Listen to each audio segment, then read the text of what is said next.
بسم اللہ الرحمن الرحیم ایاک نعبد و ایاک نستعین۔ محمود خان، آپ نے جو باتیں کی، میں صرف اپنی قوم کے سامنے، کیونکہ میڈیا کے اوپر یہ جاری ہوگی، میں یہ چاہتا ہوں کہ میری قوم یہ ساری یہ باتیں سمجھ لے۔ ہم یہ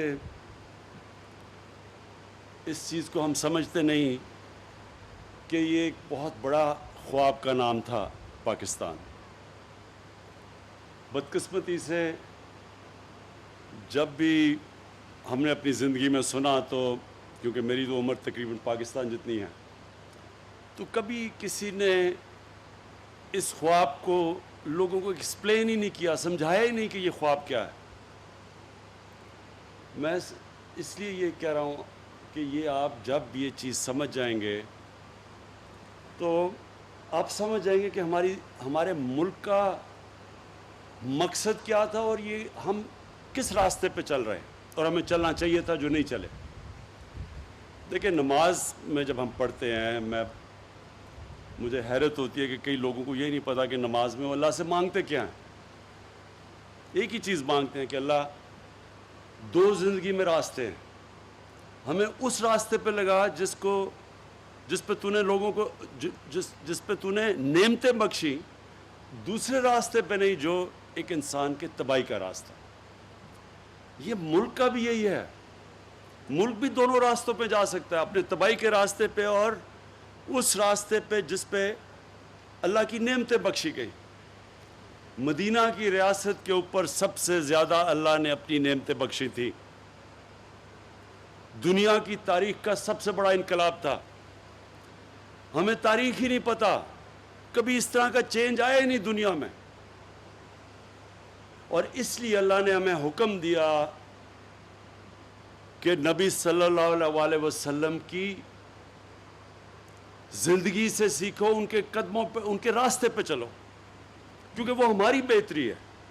ہم اگر ان کے راستے پہ جاتے ہیں، ایک انسان جاتا ہے وہ بڑا انسان بن جاتا ہے، اور اگر ایک قوم جاتی ہے تو وہ قوم اوپر اٹھ جاتی ہے۔ جس طرح مدینہ کی ریاست کے اندر دنیا کی تاریخ کا سب سے بڑا انقلاب آیا تھا، اس کی کوئی دنیا میں مثال نہیں ہے کہ وہ قوم، اس نے دنیا کی کئی صدیوں تک امامت کی، جس کی حیثیت ہی کوئی نہیں تھی، جن کے کوئی آپس میں قبیلے لڑتے تھے، کوئی پوچھتا نہیں تھا ان کو۔ دو ایمپائرز تھے، سپر پاورز تھی، رومن ایمپائر اور پرشین ایمپائر۔ ادھر سے وہ اٹھ کے، اور یہ بھی دنیا کی تاریخ کا ایک حصہ ہے کہ اتنی تیزی سے کبھی بھی کوئی قوم دنیا پہ غالب نہیں ہوگی۔ تو ہم جب ایک بڑے خواب کا نام لیتے ہیں پاکستان، تو وہ ہمارے جو نظریاتی لیڈر تھے، علامہ اقبال، وہ یہ کہہ رہے تھے، کیونکہ سارے مسلمان تو پاکستان میں نہیں آ سکتے تھے بر صغیر کے،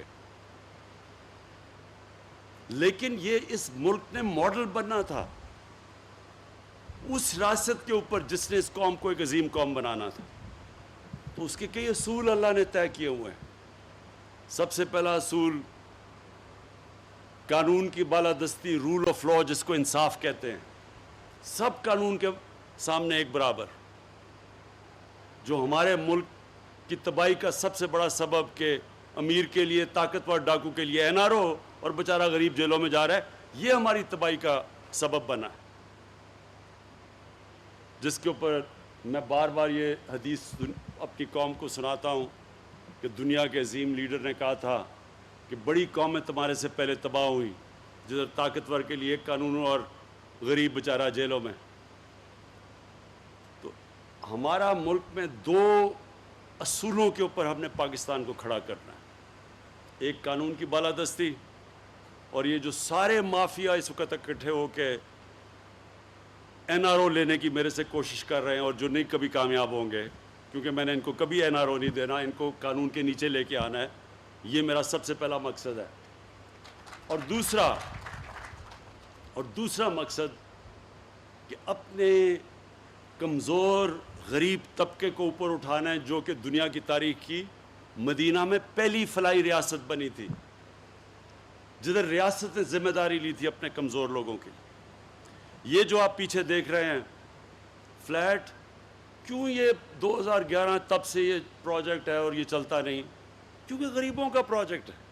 یہی وی آئی پیز کا ہوتا تو 2 سال میں پورا ہو جانا تھا. غریبوں ہیں، کسی کی آواز نہیں ہے، مزدور ہیں، ان کا پیسہ بھی کہیں اور چلا جاتا ہے، ان کی زمینوں بھی اور استعمال ہو جاتے ہیں، ان کے اوپر قبضہ گروپ بھی آ جاتا ہے، کیونکہ آواز نہیں ہے لوگوں کی، کمزور ہیں لوگ. ہماری ذمہ داری ہے ریاست کی کہ ہم اپنی کمزور طبقے کی ذمہ داری لیں، جس طرح مدینہ کی ریاست میں لی گئی تھی. تو انشاءاللہ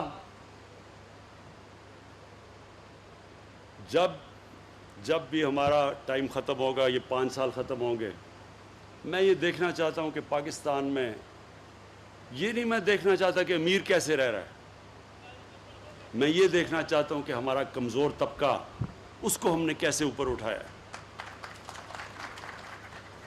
آپ کو شاید میرے پختونخوا کے ممبر آف پارلیمنٹ،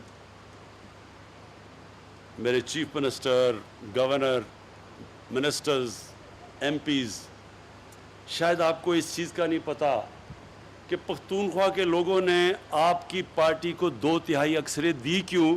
جبکہ وہ کبھی دوسری باری نہیں دیتے کسی کو، ایک باری دیتے ہیں لوگوں کو، دوسری باری میں ایک وہ گیا تو دوسرے کو پھر چانس دیتے ہیں. تو کیوں 2/3 اکثریت دی؟ یونائٹڈ نیشنز UNDP کی ایک رپورٹ ہے یونائٹڈ نیشنز کی، وہ بھی انہوں نے شائع کی ہے. 2013 کے بعد سارے پاکستان کے صوبوں میں جس صوبے کے اندر سب سے تیزی سے غربت کم کی گئی وہ پختونخوا تھا. جس صوبے میں، دوسری چیز، سب سے تیزی سے امیر غریب میں جو فاصلہ تھا وہ کم کیا گیا وہ پختونخوا تھا. اور تیسری چیز UNDP کی رپورٹ میں آئی کہ جس صوبے میں سب سے زیادہ ہیومن ڈیولپمنٹ ہوئی، انسانوں کے اوپر سرمایہ کاری کی گئی، وہ پختونخوا تھا. اس لیے پختونخوا کے باشعور لوگوں نے 2/3 اکثریت دی ہمیں. مجھے تب بھی میں سنتا تھا جی کدھر ہے نیا پختونخوا، بڑے بڑے وہاں سے آتے تھے پنجاب کے وہ پولیٹیشین جو آج دم دبا کے لنڈن میں بھاگے ہوئے ہیں اپنا پیسہ بچانے کے لیے اور قانون سے بچنے کے لیے. زیادہ دیر نہیں بچے گا انشاءاللہ، ان کو ہم واپس لے کے آئیں گے، فکر نہ کریں گے. تو یہ یہاں آ کے کہتے تھے کدھر ہے نیا پختونخوا، کیونکہ ان کو تو عادت پڑی ہوئی تھی کہ صرف بڑے بڑے امیر کو امیر کر دو. ان کو تو پتہ ہی نہیں تھا کہ نیچے کیا ہو رہا ہے، کتنا بڑا انقلاب آ رہا ہے. اور انشاءاللہ اس باری جب ہمارے 5 سال مکمل ہوں گے تو جو انقلاب آئے گا وہ سب سے پہلے صحت کا انقلاب. یہ جو ہیلتھ کارڈ ہے، اور میں خراج تحسین پیش کرتا ہوں سب سے پہلے جو صوبہ جس نے سب سے پہلے یونیورسل ہیلتھ کوریج کی، مطلب کہ سارے شہریوں کو کور کیا ہیلتھ انشورنس سے، وہ پاکستان کی تاریخ میں وہ صوبہ. اور آپ کو اس کا اعزاز جاتا ہے محمود خان کہ آپ نے سارے صوبے کے لوگوں کو کور کیا. اور ID کارڈ جو آپ کا ہے، ایک پختونخوا کے شہری کا ID کارڈ کا مطلب کہ اس کا خاندان کو ہیلتھ کوریج پوری مل گئی ہے 10 لاکھ روپے کی. اور اس سے آپ دیکھیں گے کہ پرائیویٹ سیکٹر اب ہسپتال بنائے گا. ہو سکتا ہے کہ آپ کو یہاں محمود خان پیسہ ہی نہ خرچ کرنا پڑے، پرائیویٹ سیکٹر آ کے یہاں ہسپتال لگا دے. آپ پرائیویٹ سیکٹر کو اب زمین دے دیں. صرف پرابلم یہ ہوتا ہے کہ زمین کی شہروں میں اتنی زیادہ قیمتیں ہیں کہ وہ ہسپتال بناتے ہوئے وہ ڈرتے ہیں.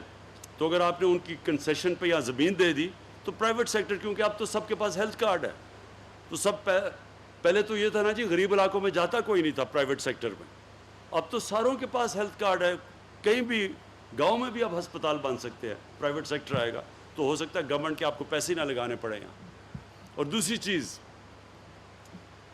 یہ جو ہاؤسنگ کی میں نے بات کی، یہ پہلی دفعہ انشاءاللہ پاکستان میں بڑی مشکلوں سے ہم نے سارے قانون اور رکاوٹیں دور کرتے ہوئے یہ جو عام مزدوروں کے لیے گھر، عام لوگوں کے لیے، ویلڈر کے لیے، مکینک کے لیے، جو آج تک کبھی گھر سوچ ہی نہیں سکتے تھے کہ ان کو اپنے سر پہ چھت ملے گی، یہ ان لوگوں کے لیے پہلی دفعہ پاکستان میں اب وہ ہم نے وہ رکاوٹیں ختم کی ہیں کہ اب بینک پیسے دیں گے کہ وہ اب عام آدمی اپنے لیے بینک سے قرضہ لے کے اور وہ گھر بنا سکے.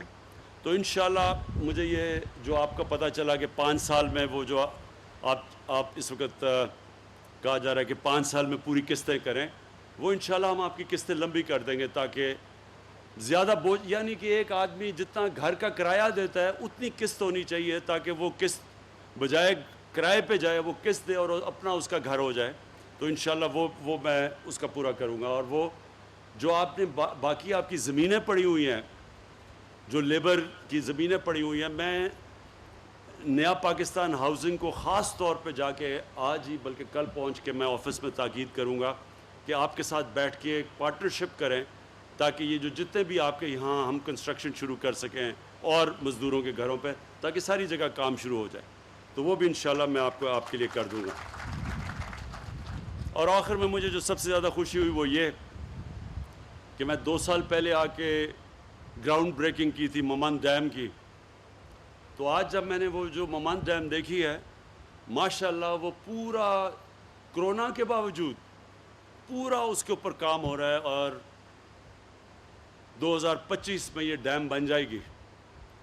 اور اس ڈیم سے 17,000 ایکڑ زمین مزید پشاور کے علاقے میں اس کے اوپر سیراب ہو جائے گی, اس کے لیے پانی ہو جائے گا. پشاور کے لیے 300 ملین گیلن کا پانی آ جائے گا کیونکہ پشاور کا پانی نیچے جا رہا ہے. تو اس سے پشاور کے لوگوں کو پانی کا بھی مسئلہ حل ہو جائے گا. اور پھر بجلی, جو بجلی یہاں سے ہوگی پشاور کے لیے تو سستی بجلی ہمیشہ کے لیے آ جائے گی یہ ممند ڈیم سے, تو یہ بھی آپ کا مسئلہ حل ہو جائے گا. اور یہ ماشاءاللہ یہ ایک وہ پروجیکٹ ہے کہ 50 سال کے بعد یہ بڑی ڈیم پہلی پاکستان میں بنے گی. اس کے بعد مزید اور بادشاہ ڈیم ہے, پھر آگے 9 اور ڈیمز بن رہی ہیں پاکستان میں, کوئی بڑی ہیں کوئی چھوٹی ہیں. تو اگلے 10 سال تک یعنی 2028 تک 10 ڈیمز بنیں گی پاکستان کے اندر, جس کے اندر ممند اور بادشاہ ڈیم سب سے بڑی ڈیمز ہوں گی. پھر اس کے بعد داسو بھی بہت بڑی ڈیم ہے. تو یہ ایک پہلی دفعہ ہم نے اس کا نام رکھا ہے ڈیکیڈ آف ڈیمز, کہ 10 سال کے اندر ڈیمز جو کہ 50 سال پہلے ہمیں بنانی چاہیے تھی وہ انشاءاللہ اب سارے پاکستان میں, کیونکہ آگے بہت بڑا مسئلہ آ رہا ہے پانی کا.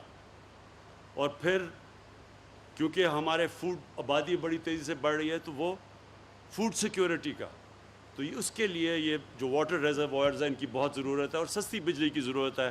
بدقسمتی سے ہم نے ڈیمز اور بنائی نہیں. پاکستان میں تو 50,000 میگا واٹ کا ہم پانی سے بجلی بنا سکتے تھے, اور ہم نے کیونکہ نہیں بنائی تو اتنی مہنگی بجلی آج پاکستان کو پڑ رہی ہے اور قرضے بھی ملک کو بھی مقروض کیا ہوا ہے.